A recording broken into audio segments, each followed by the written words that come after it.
ಯದೃಚ್ಛಯಾ ಚೋಪಪನ್ನಂ ಸ್ವರ್ಗದ್ವಾರಮಪಾವೃತಂ ಸುಖಿನಃ ಕ್ಷತ್ರಿಯಾಃ ಪಾರ್ಥ ಲಭಂತೆ ಯುದ್ಧಮೀದೃಶಂ. ಪದಚ್ಛೇದ.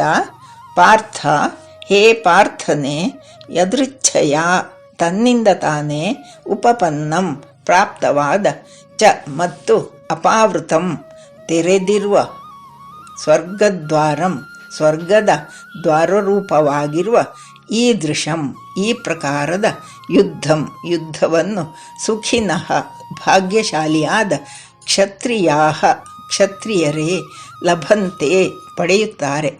ಶ್ಲೋಕಾರ್ಥ. ಅರ್ಜುನ, ತಾನಾಗಿ ಬಂದಿರುವ ತೆರೆದ ಸ್ವರ್ಗದ ಬಾಗಿಲಿನಂತೆ ಇರುವ ಇಂತಹ ಯುದ್ಧವನ್ನು ಅದೃಷ್ಟಶಾಲಿಗಳಾದ ಕ್ಷತ್ರಿಯರು ಮಾತ್ರ ಪಡೆಯುತ್ತಾರೆ. ಹರಿ ಓಂ.